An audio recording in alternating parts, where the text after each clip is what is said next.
Senhor presidente, senhores senadores, senhoras senadoras, é inevitável a discussão da crise porque ela se aprofunda de forma inédita, inusitada e sem precedentes. É evidente que ela não começou há 6 meses. Ela vem de antes. Há muito tempo a crise se anunciava. Nós estamos lendo hoje a crônica da crise anunciada há alguns anos. É evidente, senhor presidente, que nós não podemos nos restringir ao debate da crise porque outros fatos ocorrem no país e que merecem a atenção desta Casa do Congresso Nacional. Mas antes de abordar mais uma violência à liberdade de imprensa da tribuna desta Casa, quero dizer que considero da maior importância separar as coisas. De um lado, delações premiadas, denúncias, condenações e prisões. E, de outro lado, a vida da nação. Há que se prosseguir. E, sobretudo, há que se distinguir bem as instituições dos seus integrantes. Nesse cenário de enxovalhamento, de achincalhe de autoridades públicas do país alcançadas pelas investigações em curso, é preciso não confundir instituição com aqueles que a integram. Que sejam expulsos deste templo da democracia aqueles que desonraram e desrespeitaram os sentimentos e os valores da sociedade brasileira.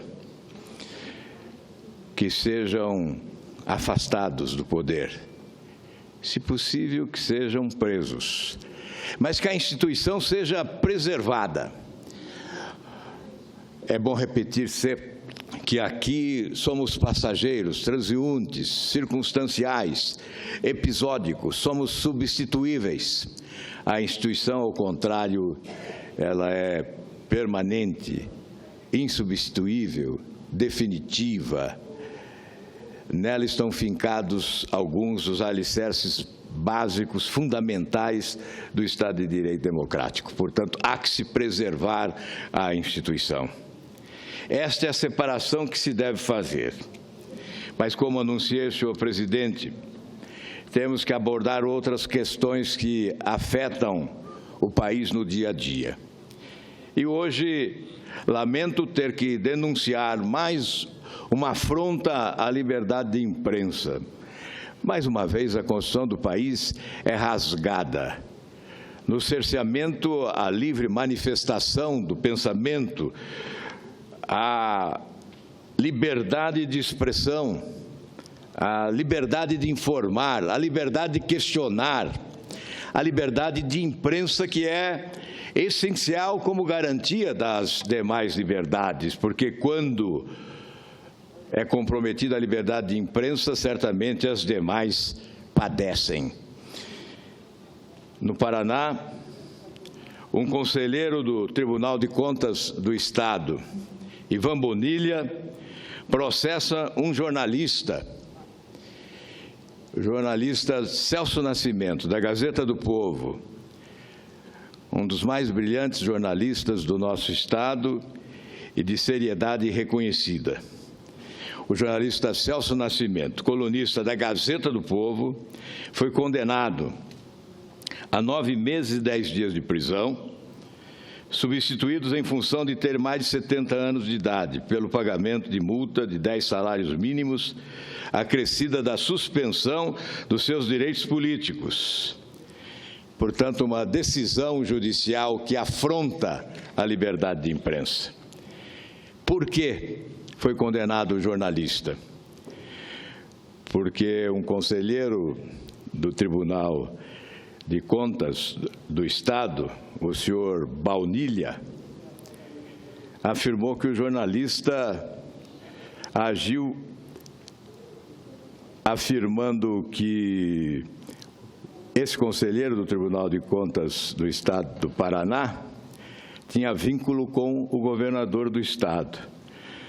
E o Celso Nascimento foi acusado pelo Baunilha de injúria e difamação,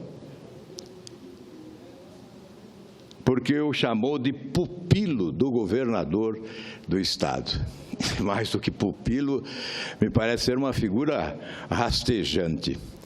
A imagem do áulico, que agrada para obter vantagens. Certamente não chegaria a ser conselheiro do Tribunal de Contas do Paraná por concurso, só por apadrinhamento político. O concurso premia o talento, a qualificação técnica e profissional. Nesse caso, houve o apadrinhamento político, o favorecimento político, a nomeação como contrapartida à bajulação permanente. É por essa razão que o Senado Federal aprovou, já em 2008, projeto que transforma a nomeação do conselheiro do Tribunal de Contas em concurso público. O projeto que apresentamos e o Senado aprovou institui o concurso público para preenchimento de cargos de conselheiros dos Tribunais de Contas dos Estados. Neste caso, uma figura rastejante para agradar o governador, segundo o jornalista Celso Nascimento, atrasava a liberação do edital de licitação para a obra do metrô em Curitiba. O que escreveu o jornalista? Mais de R$500 milhão. Isso é o quanto custa cada dia de atraso na liberação do edital de licitação para a obra, que há 4 meses, já no Tribunal de Contas do Estado, à espera de um parecer do conselheiro Ivan Bonilha.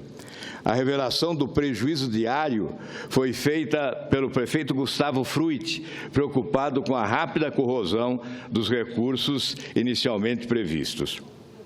Ele faz as contas, sem incluir no cálculo o aporte que a iniciativa privada fará para construir o metrô, os 3,2 bilhões teoricamente já garantidos, 1 bilhão e 800 e 1 bilhão e 400 do Estado e Prefeitura, não são reajustados.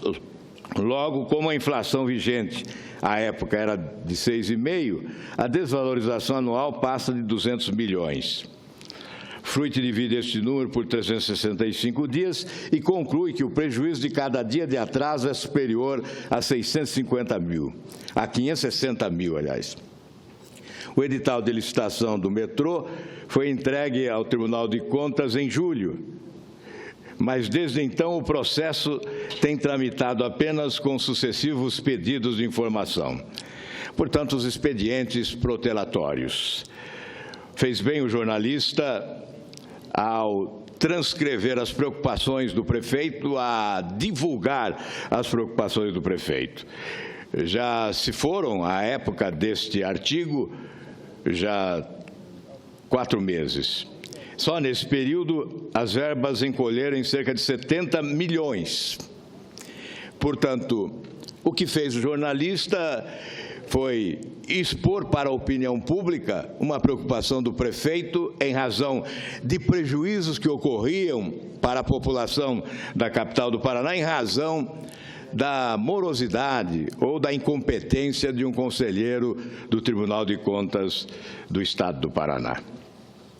Com tempo para ações dessa natureza, ele tomou a iniciativa de afrontar a liberdade de imprensa e condenar o jornalista. É evidente que, certamente, em grau de recurso, nós poderemos ter este impasse superado de forma correta, legal e justa. Obviamente, não cabe qualquer punição a um jornalista que simplesmente cumpriu o seu dever e procurou resguardar o direito coletivo. Portanto, se cabe processar um jornalista por afirmações dessa natureza, a ofensa foi dizer que o conselheiro era pupilo do governador, obviamente caberia ao senhor Ivan Bonilla também processar esse senador, porque, reafirmo aqui, tratar-se de um serviçal do governador, de alguém que se posiciona a serviço dele e não do Estado do Paraná. A termos conselheiros como Ivan Bonilla, seria melhor fechar o Tribunal de Contas do Estado. Certamente a população ganharia mais. Não é com esse tipo de figura rastejante que o Tribunal de Contas do Estado do Paraná vai cumprir o seu papel. Portanto, o nosso protesto, o nosso repúdio e o nosso repúdio a esse ato descabido de quem tem vocação para a censura à imprensa. É um aprendiz de censor em tempos de democracia. Esses censores, ou aprendizes de censores, ou filhotes do autoritarismo, não podem sobreviver no regime democrático. Portanto, o nosso repúdio a esta atitude e a nossa solidariedade ao jornalista Celso Nascimento. Muito obrigado, senhor presidente.